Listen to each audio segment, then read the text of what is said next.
Hello everybody, how are you today? Welcome to my channel. Welcome. This is SCRR or SCRR, whichever is easier for you to remember. It stands for Scott's Comics Retro Review, which is a bit of a tongue twister, which is why I'm shortening it down for everyone. Hopefully it's easier for you there. In either case, this video channel is dedicated for people who may be interested in buying comic books, but they're not sure where to begin, or for people who do read comics and may not have read the comics that I'm reviewing. And hopefully you'll like the review and go ahead and purchase the books. It would be for your benefit, believe me, good stuff. This is the second video, and I'm still on 1986, which many people consider the greatest year in comics because of the three of the books that were published that year turned out to be game changers for the industry. And I did my first review on the first one previous to that, and now I'm doing the second review on the second book, and then tomorrow, the next time I do a review, it'll be on the third book. In either case, this book here is Batman, The Dark Knight Returns. It's by Frank Miller. I'm going to do a lot of videos on Frank Miller. Klaus Janson, who was his inker when he was over at Marvel doing Daredevil, and Lynn Varley, who eventually became Frank's wife and eventually ex-wife. But this book is important in many different ways. One of the ways that it's important is that when Frank came to the book, I don't want to use his exact words because I don't know who's listening to this channel, but he basically wanted to bring back the old Batman and make him the tough as nails guy that we all know and love today. It's hard to believe that before this book, a lot of people didn't really think of Batman as all that. In fact, he was very close to cancellation several times. Batman was created a year after Superman, back in 1939. One of the editors of the book, the comic book company that was publishing Superman, said we need to have another hit like Superman, and kind of assigned a gentleman by the name of Bob Kane to go and create it. So Bob Kane went home, he started working on the character, and then he brought in his friend Bill Finger. And Bill Finger changed a lot of what Bob Kane did. And Bill Finger made the character what we know of and love as today. He brought in a lot of those elements. He kept some things, but most of what we love about Batman today was done by Bill Finger. So even though it's only recently that he's considered a co-creator, Bill Finger is a co-creator, but it started with Bob Kane's initial idea. In the Golden Age, what's known as the Golden Age, in the late 1930s up until, say, the mid-50s, late 40s, Batman was selling like hotcakes. In fact, all comic books were selling like hotcakes. And then when the 50s came along, and I'm going to do videos on that, they came up with the Comics Code Authority, and crime wasn't really allowed in comic books anymore. And because of that, Batman had to kind of go into different worlds and fight aliens and things of that nature. So his sales started sinking. Now, up until 1986, you only had 3 superheroes who lasted from the Golden Age, the 1940s, up until 1986, and that was Superman, Batman, and Wonder Woman. But Batman was very close to being canceled several times.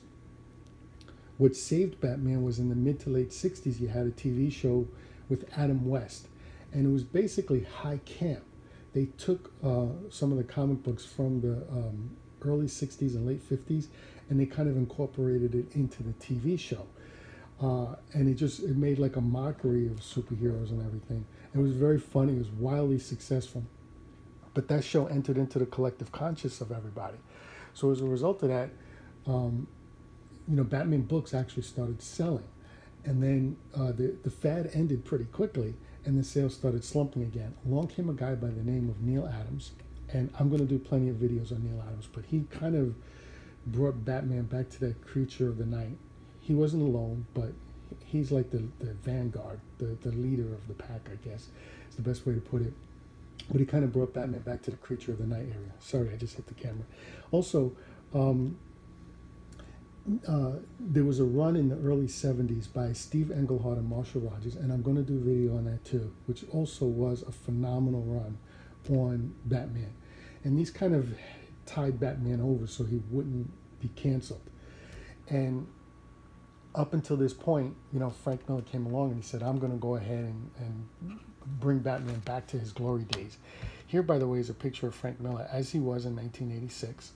This particular book, as you could see, is kind of dog-eared. It was released as 4 issues back in 1986. And I bought those off the stands when they came out. And my collection from then is long gone. But I also bought this book in 1986. And you could tell, I've read it many, many times. I wanted to bring up another point about this particular book and how it changed the industry. We have a guy by the name of Michael Ulsan. He's an executive producer in Hollywood. He does a lot of things, by the way, but he is actually responsible as an executive producer for every single Batman movie, modern day Batman movie from 1989 on. And he had been trying to make a Batman movie for a while. He wrote a screenplay, which was eerily similar to this story, but I don't think these guys knew about the other one or what they were doing. They were doing this independently because the story itself is a good story. So he had the screenplay in hand, and he was going to Hollywood executives, and he was trying to raise money to get a Batman movie made where Batman is a creature of the night. And everyone kind of laughed. Ha ha ha, you mean Biff Bam Pow, Holy Giant Umbrellas Batman? Because the Adam West was so ingrained into everyone's mind, the Adam West Batman and the campy TV show. Anyway, when this book came out, Michael Ulsan was able to grab the book and bring it to executives and say, look, this is what I want to do. This is the kind of story I want to tell. And it got the ball rolling. He ended up teaming up with a guy by the name of Tim Burton, who was also independently of Michael, trying to make a dark creature of the night Batman story. And then the rest is history. So anyway, back to this book itself. What we have, I don't want to give too much away because there's a lot of surprises in it, but this book has actually changed a lot about the way comic books are done and the storyline behind it. And what we do is we open up the very first page. When we open it up, right, we have Bruce Wayne. And from what we can gather, his Batman, his Robin at the time, Jason Todd, has died. And this is Batman 10 years in the future, but he's Bruce Wayne. Batman hasn't been seen since Jason Todd died. We don't know the circumstances behind the death, but we do know that he's died.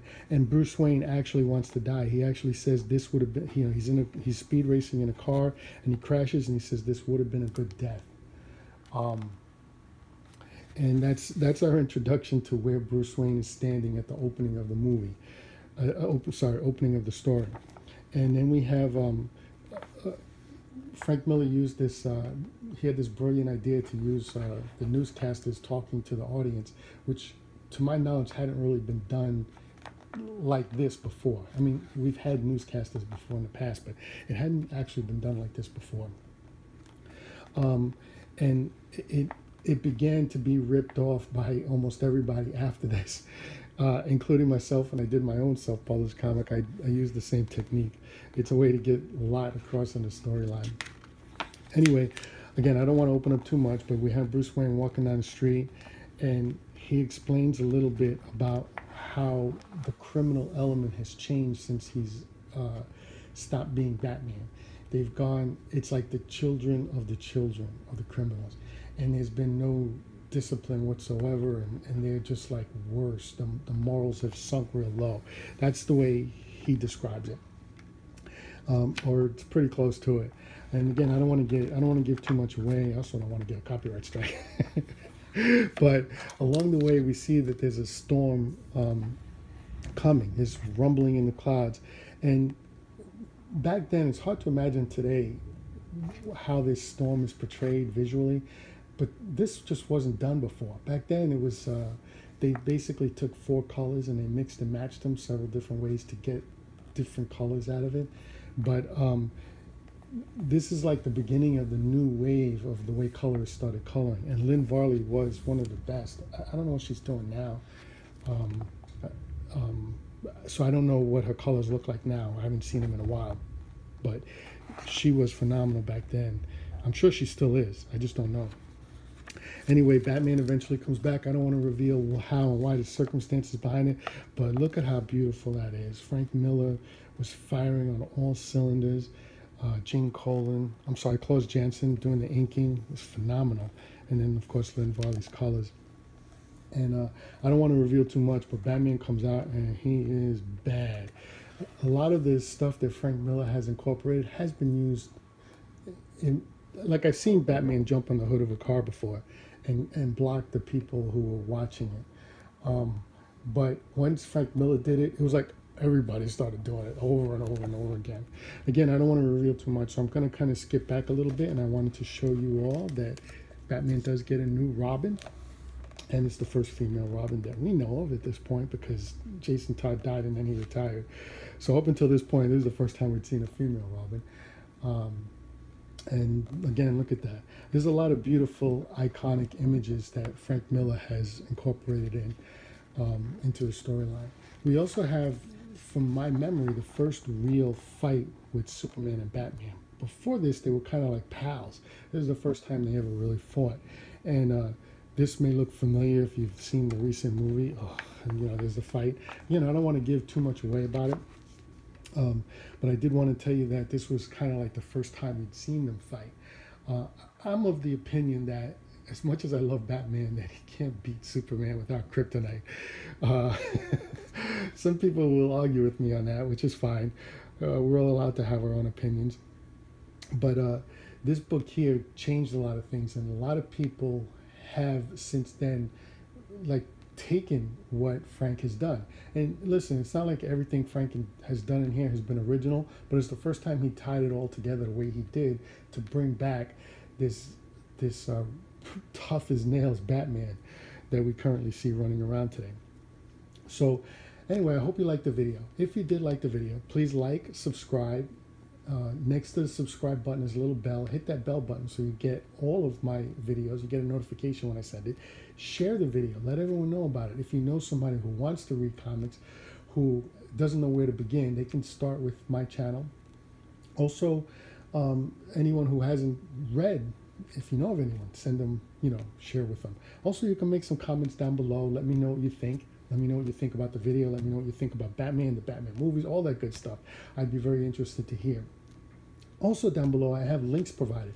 If you want to purchase this book, I do have it as, this book actually is no longer available. This was produced in 1986, and it's out of, this version is out of print, but DC has redone it.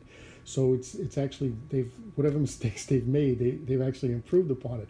So there's a link down below to get one like this. There's also one to get, it's in a slip case, it's a hardcover, it's more of a bookshelf type book, whereas this is more of a reading copy. You can go ahead and order that too. I also provided links for the movie. They actually made an animated movie on this.